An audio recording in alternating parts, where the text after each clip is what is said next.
Welcome to Get Paid for Your Pad, the definitive show on Airbnb hosting, featuring the best advice on how to maximize profits from your Airbnb listing, as well as real-life experiences from Airbnb hosts all over the world.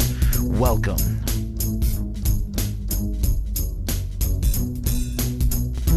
Get paid for your pad. Get paid for your pad. Get paid for your pad. Get paid for your pad. Get paid for your pad. Get paid for your pad. I've begun using a really cool service from Aviva IQ, and it's made my life so much easier.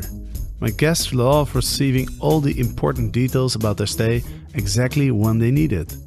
And I love all the 5-star reviews I'm getting on communication. Check them out at www.avivaiq.com. Episode 200 of Get Paid for Your Pad. Epic milestone. And I have a very special guest today to celebrate the 200th episode of Get Paid for Your Pad.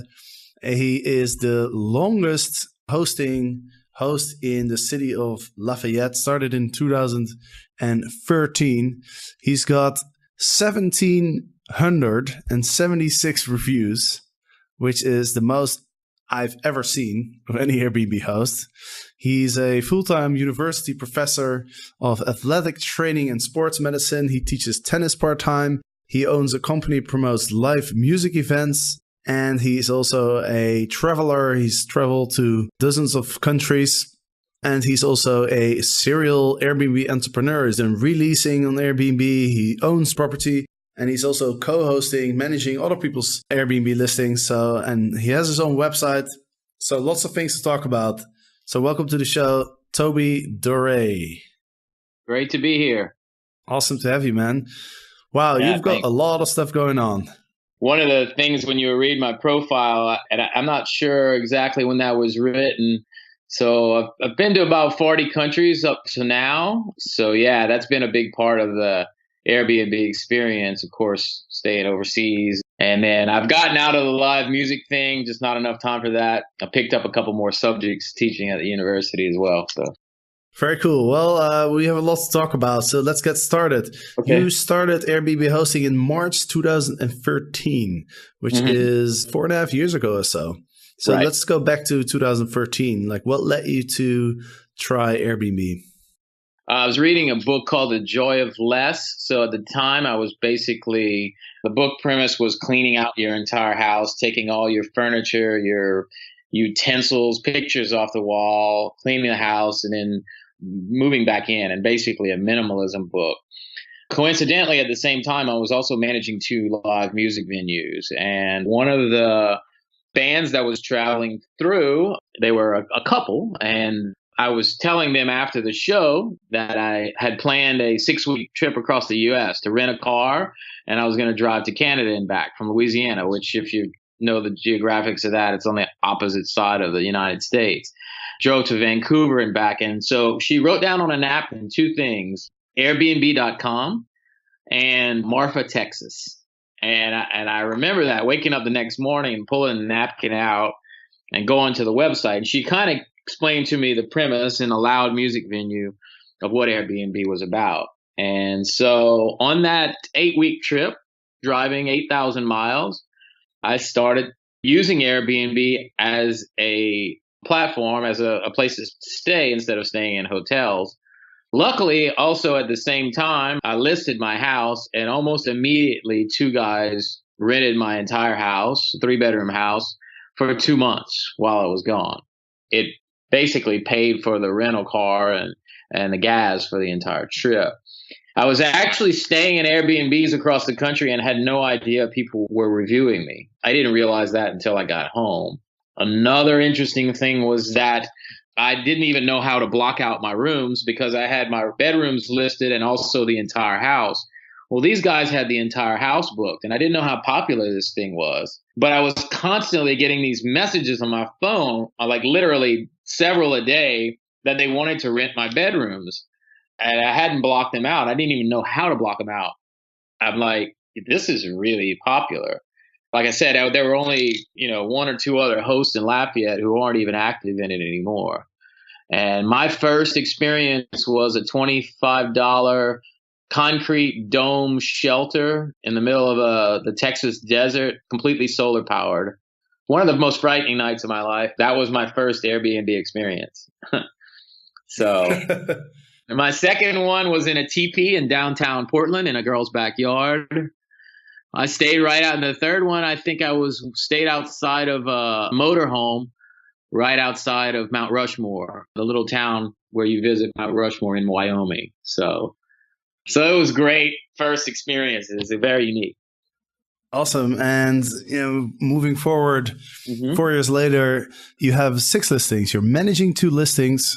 You're through the co-hosting option on Airbnb. You rent a studio in Lafayette that you then rent out on Airbnb. So that's the re-leasing model, as it's called. And then you also own a property which has 3 units. It has a hostel, it has a private loft, and a cabin. You're basically doing every type of business you can do on Airbnb. You're basically doing it. Exactly. And that's why I'm really excited to chat to you, because you have a lot of experience. You've tried out all these different things. So I think I'm sure there's a lot of learning lessons that you can share with the audience. You're also renting out on VRBO, Airbnb, and Flipkey. So you're using multiple channels, and you have your own website, CajunHostel.com. So, Correct. Man, I don't really know where to start. I was going to say, let's go through those 3 models, right? The releasing, the co-hosting management, and then the property that you own. And can you share some of the challenges, the pros and the cons, and the learning lessons of these 3 different types of business models? Yeah, absolutely. The most, I guess, profitable and successful thing is to obviously have the property that you own. Where I originally started was with my home. I had a 2-bedroom home with an office. I completely cleaned out the office that I never used because I have an office at the university. I just fell in love with the hostel scene, which is not a big deal in the United States. If you didn't grow up here or don't live in the United States, hostels are not like they are in other parts of the world. They're not popular. And so I basically put bunk beds in that room and then used my spare bedroom also as a separate listing. That part itself was immediately profitable, basically because of the fact that the income from the Airbnb was paying off my own mortgage, plus all the utilities, plus some extra money as far as, the international travel. And that was great. One of the things that I would say would be a warning was, it got to the point where I never had a place to live. Basically, people were renting out my entire house. They also were able to rent out the rooms and the bunk beds. However, there was so much demand. There weren't a lot of hosts at the time in Lafayette. That's changed quite a bit in 4 years. At the time, the tourists that were coming through knew about Airbnb. Basically, I was talking to some friends and I was like, I need a little studio apartment, something small with very low rent. I don't need a lot of stuff. I'm basically a minimalist now. And I was talking to them at a restaurant, and these couple, they said, we would love to have you as our neighbors. We know of a place that's going to be available any day now. And it's in the middle of downtown where I frequent, often anyway, about a mile from my house. And so I went and checked the place out. And it wasn't the nicest place from the outside, but I really fixed up the inside and got a really, really, really low rent, which hasn't changed to this day, and started living there and continuing to rent out my house. Now, the job at the university provides me with an opportunity to travel about 4 months out of the year. And so when I traveled, I just set up that little apartment, the studio apartment that I'm still subletting today, listed that on Airbnb as well. And so when I would come home, I basically moved back into the apartment. So that was the second model, which works fine. And then, of course, I started to kind of get greedy, and I ended up renting 2 other houses from the same gentleman, plus 2 other houses from a different friend of mine. And so I ended up having 7 houses, but I had 5 rent payments, and it was fantastic for a while. And I would hop around from house to house which people thought was kind of weird. But that's kind of was my life with a backpack. Unfortunately, it got to the point where two things happened. I realized that there was a slow season in Lafayette and a very busy season. Also, the popularity of the hosting here in Lafayette just took a huge increase. So a lot more competition, and I was stuck here with these not stuck, but I was in some leases that I got out of. So I quickly got out of that model, except for that one studio apartment that I started with, and realized, I got to start adding on to my own house. And so that's when I got into the third section of this, is where I basically started adding on. So I turned a storage shed in my backyard into a tiny house, and then eventually turned my attic into a private studio apartment. My neighbor next door had been living to me for several years. He eventually found out what I was doing through the music booking business. And he approached me and said, look, I'm tired of people messing up my house, people constantly moving in and out, not paying the rent and just disappearing, smoking in the house. And he said, why don't we try to do something with Airbnb and you can help. At the same time, Airbnb had launched their co-hosting platform. And so that's when I got into that model. And so we rely on that model right now. It's been about 13 months now. And so we use that model where we split percentages of the profit and I do all the management. That's working out well. Awesome. So let's start with the co-hosting. Is there anything you would have done differently, like now that you're 13 months in? It was interesting going to my first ever Airbnb conference, was because they were very excited and pushing out this co-hosting platform where you can share money percentage wise, where, say, for instance, the host who owns the house, they get 80% of the profits, and then they automatically, Airbnb will dump 20% of a hosting fee into the manager's account, which would be me. I had been doing these types of arrangements with some of these other property owners, on my own. In fact, still today, I charge a flat fee to the home that I manage in New Orleans, which is 2 hours away. One of the things that with my neighbor next door, we started out with an agreement before we knew anything about co-hosting, and just said, look, let's do this. We'll take all the expenses, which would be utilities and your internet bill and your gas bill, electric bill. One of my cleaning managers, she actually goes out and purchases toilet paper towels, tea, coffee for all the houses. And we're going to split the percentage after all these expenses are paid. And so that model was working out pretty well. We had to sit down and grind some things out with an Excel spreadsheet. Now we're moving into a platform where we're actually using the Airbnb hosting system. It's gotten a little bit complicated based on the fact that we still have the same agreement. However, instead of all the money in the pot coming to me every month, now he gets his percentage and I get my percentage. And so it's kind of made things a little bit confusing. So what I would suggest to people who go to that platform is to decide to not use that platform. But in other words, if you're going to be interested in co-hosting for your neighbor or someone like that, have an agreement and a contract which says, okay, the manager is going to pay for all the cleaning. The owner of the house pays for all the supplies, where it's all cut and dry, none of this splitting in percentage basis. And then you can essentially decide who's going to obviously manage the cleaning. In my case, I have the cleaning people, and the owner of the house doesn't have to really do anything. And so that's kind of what I would suggest, is making sure that instead of having all these percentages that I explained earlier, was making sure that each individual knows what they're responsible for paying. I think one of the things that keeps getting tossed up in the air is, who's going to pay for the utilities. And if you look at most management contracts, for instance, I looked at several management companies that manage condos in Florida, and almost every one of them, the owner of the house pays for the utility bills. And so that was one of the things that we kind of discussed back and forth. Who pays for the internet? Who pays for the electricity and the gas bill? Or do we split that cost? And, you want to put that on the owner of the house.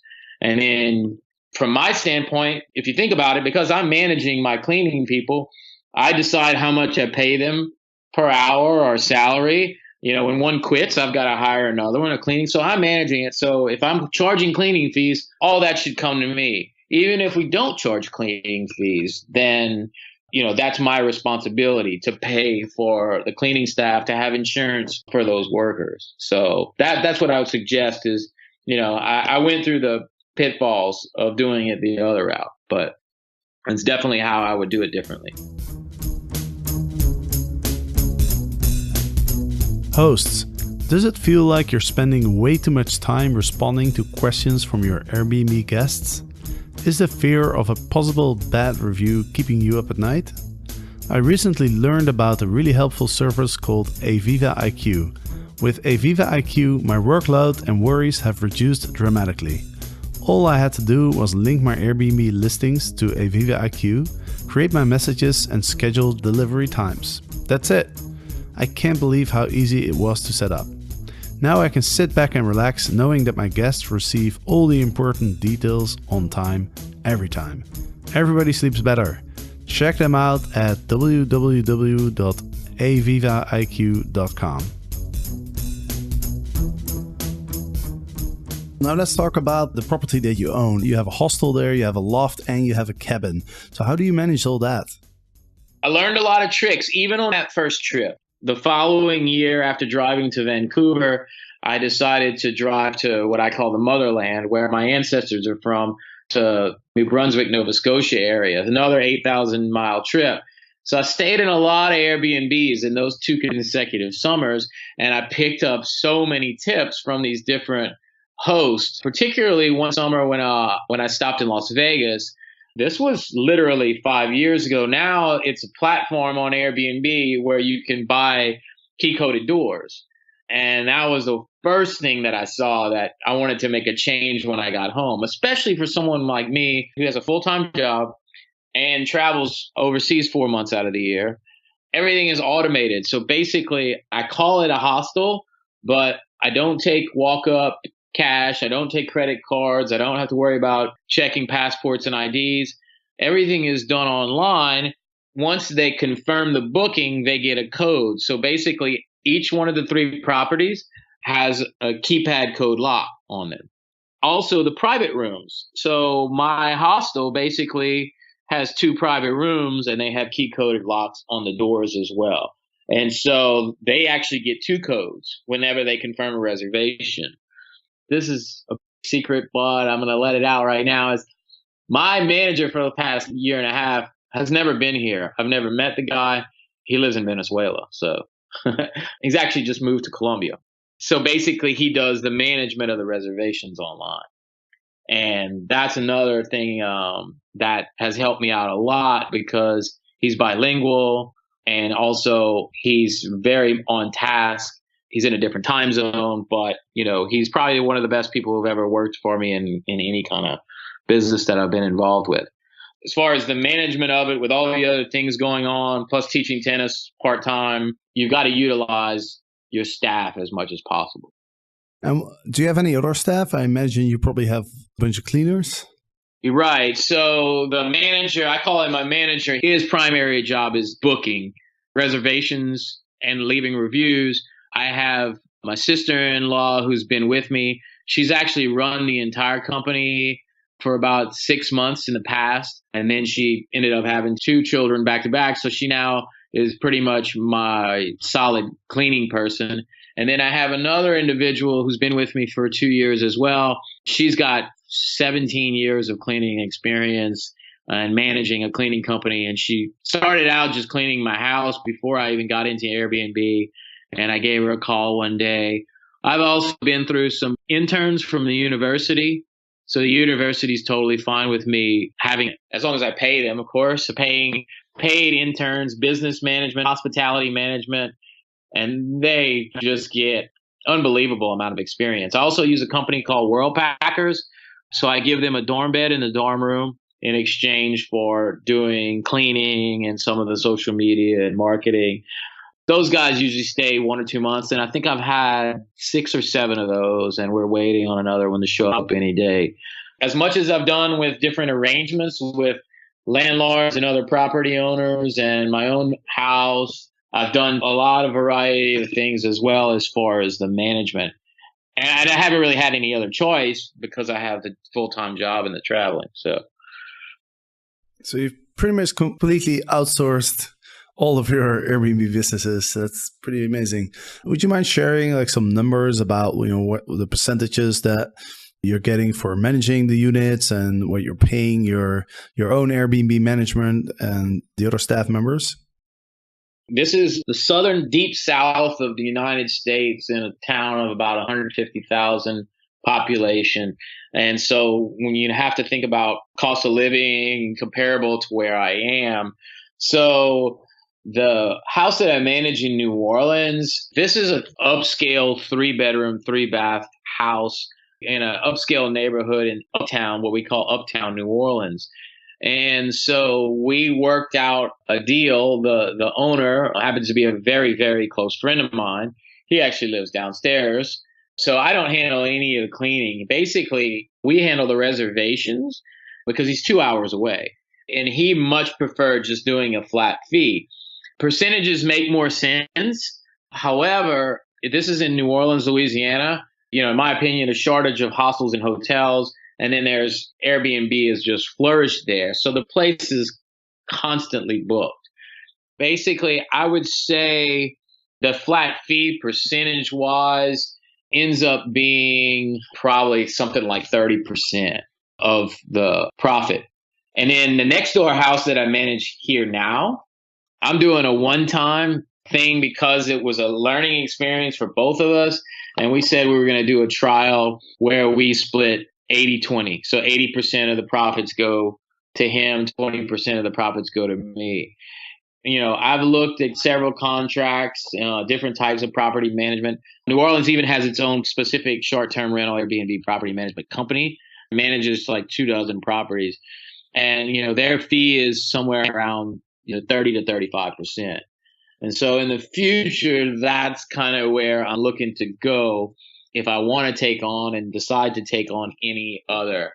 Basically, what I'm saying is, you're looking at a 30 to 35% ballpark, whereas my next door neighbor, he's kind of getting like an introduction fee percentage wise. So my house that I live in now, the one that I own, the hostel, what I call Cajun Hostel on the Crest, on average across the 12 months, because we have high and low seasons, I keep Excel spreadsheets. I have them for the last 3 years. Definitely pays my mortgage, plus all the utility bills, plus probably another 20%, I'd say, profit from the house itself. Now, the additions, I've actually had to take out some home improvement loans to do these additions. And if I had to give some advice to people, if they were looking to invest in Airbnb, at least where I live now, is the tiny homes and the studio apartments. That's why I chose to do 2 places on my property. I anticipate I'll have those loans paid off in less than 2 years, the way that the profits are coming in right now. Right. And that's the loft and the cabin in your backyard. Right. So, for instance, last night, and now October is the second busiest month of the year. Saturday night, I think I have 22 beds total because of the hostel and everything, including New Orleans. Other than the cabin, which I'm sleeping in, I move around from studio to studio. Every bed was booked Friday and Saturday night. So there was nothing available. If I had moved out in the morning, and this is for those of you listening, I highly recommend visiting Lafayette, Louisiana. It hasn't hit TripAdvisor yet. It hasn't hit Lonely Planet yet. I think Lonely Planet calls it the hidden gem secret now or something like that. So on a Friday, Saturday night, I have people from all over the world staying here. And it's right along the interstate from New Orleans. So awesome, dude. Well, I'm really impressed with how you're able to manage all these different businesses. And at the same time, you also have a full-time job and you're traveling. You do all sorts of really cool shit. So, congratulations on your success. Mm-hmm. It's been awesome to talk to you. We're getting to the end of the episode. Do you have any final words for the listeners, and also how the listeners can find you if they're ever in Lafayette or in the area? if you're interested in traveling to Lafayette, especially, while I'm in town and I can show you around, you just go to www.cajunhostel.com. Of course, I use Airbnb, so you can book through the website, but it'll link you to our Airbnb sites. Cajun Hostel, we have a Facebook page for every one of our locations. And also we didn't talk about this, but I do have a travel blog as well. And it's CajunTraveler.net. CajunTraveler.net is my travel blog. And so you can get in touch with me that way as well. Awesome. Well, thanks a lot for your time, Toby. It was great talking to you. And for all the listeners out there, thank you so much for listening. I hope you enjoyed this episode. And we'll be back on Friday. So I hope to see you then. Get paid for your pad. Get paid for your pad. Get paid for your pad. Get paid for your pad. Get paid for your pad.